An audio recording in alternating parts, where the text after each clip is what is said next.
আসসালামু আলাইকুম।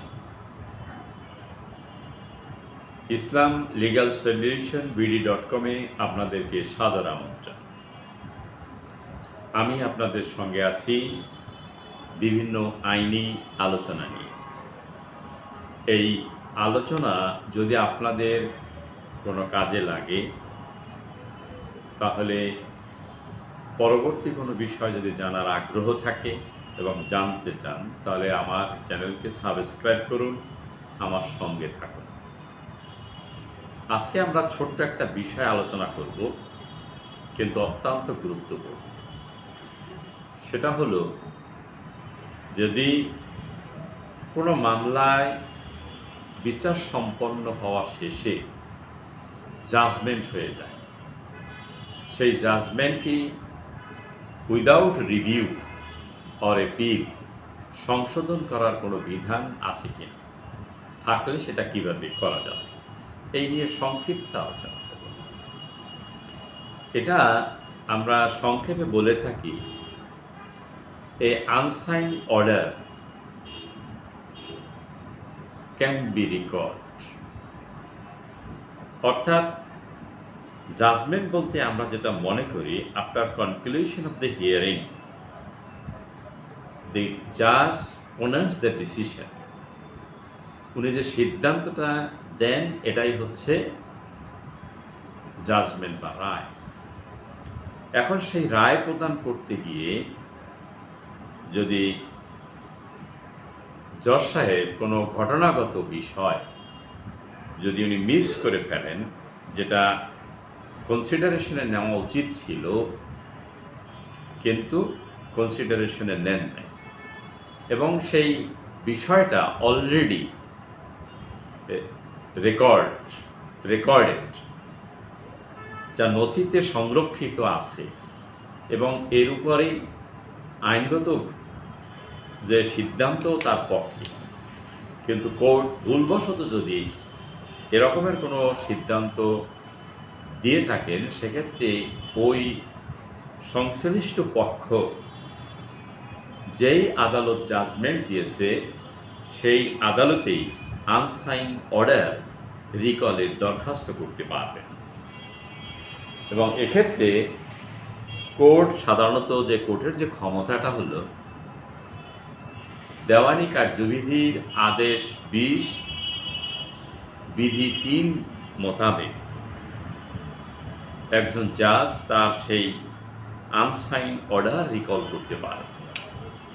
তাহলে আনসাইন অর্ডার যদি রিকল করতে হয়, তাহলে উভয় পক্ষকে আবার কোর্ট নোটিশ করবেন এবং উভয় পক্ষকে হিয়ারিংয়ের সুযোগ দেবেন। উভয় পক্ষকে শুনে আদালত এরকমের যদি কোনো মেজর ইলিগ্যালিটি অর ইররেগুলারিটি হয়, তিনি এটা সংশোধন করতে পারবেন। এবং pronouncement of judgment is a judicial act. এই জুডিশিয়াল অ্যাক্টের কারণেই এই জাজমেন্টের বিরুদ্ধে আপনি আপিল করতে পারবেন, আপনি রিভিউ করতে পারবেন। তা রিভিউর বিষয়টা ভিন্ন, সেটা আমরা অন্য একদিন আলোচনা করব। এবং এই জাজমেন্ট কিন্তু অবশ্যই ওনাকে ওপেন কোর্টে বলতে হবে, কিন্তু সাবসিকুয়েন্টলি এটা ড্রাফট হওয়ার পরে বা at the time of drafting he can amended, modification সব কিছু করতে পারবে, but the decision can not be change. কিন্তু ডিসিশন যদি ওনাকে চেঞ্জ করতে হয়, তাহলে অবশ্যই আবার উভয় পক্ষকে উনি নোটিশ করবেন, শুনবেন, শুনে এটা উনি করার এখতিয়ার আছে। এই যে আনসাইন অর্ডার, এর ক্ষেত্রেও এটা রিকলের ক্ষেত্রে এই কোনো পক্ষ যখন আদালতে দরখাস্ত দাখিল করবেন, সেই দরখাস্তের কপি অবশ্যই প্রতিপক্ষকে প্রদান করতে হবে, এবং এটা দেওয়ার পরে আদালত ওই দরখাস্ত হিয়ারিংয়ের জন্যই একটা ডেট নির্ধারণ করবেন।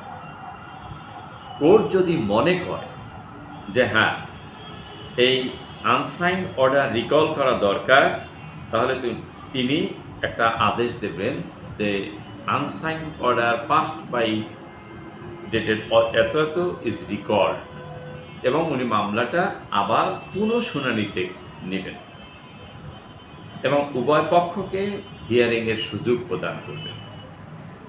সেক্ষেত্রে দ্য লার্নেড জাজ তিনি স্বেচ্ছায় এবং স্বাচ্ছন্দ্যে উনি মতামত প্রদান করতে পারবেন।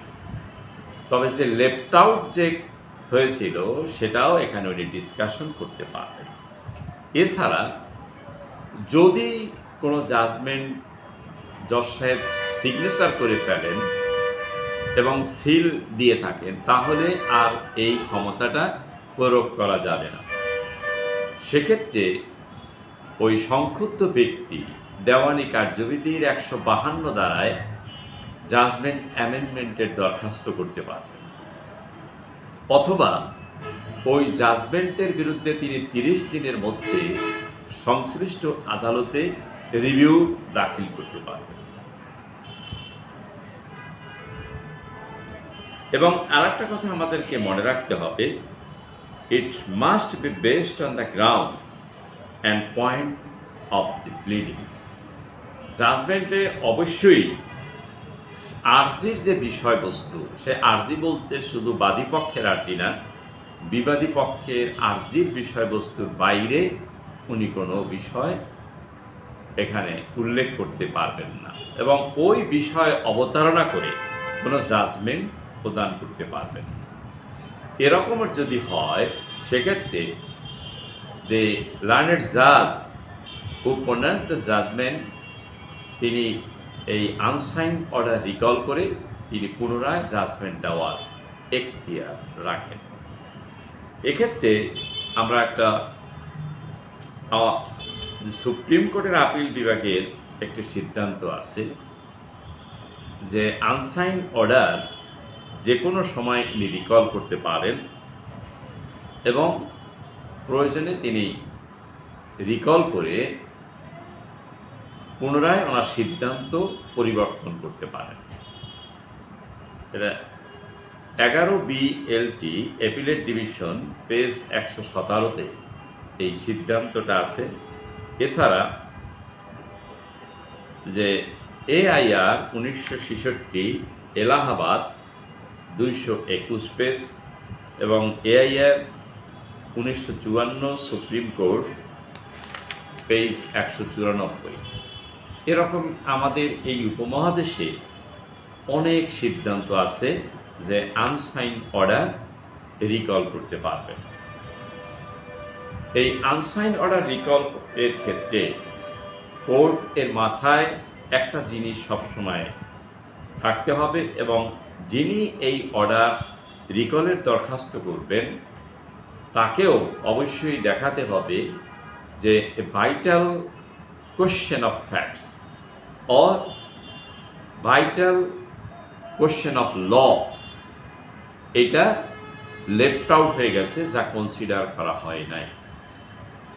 এই দুইটা বিষয় যেমন দরখাস্ত উল্লেখ করতে হবে, এবং কোর্ট ও এই দুইটা বিষয় কনসিডার করে তিনি আনসাইন অর্ডার রিকল করতে পারেন।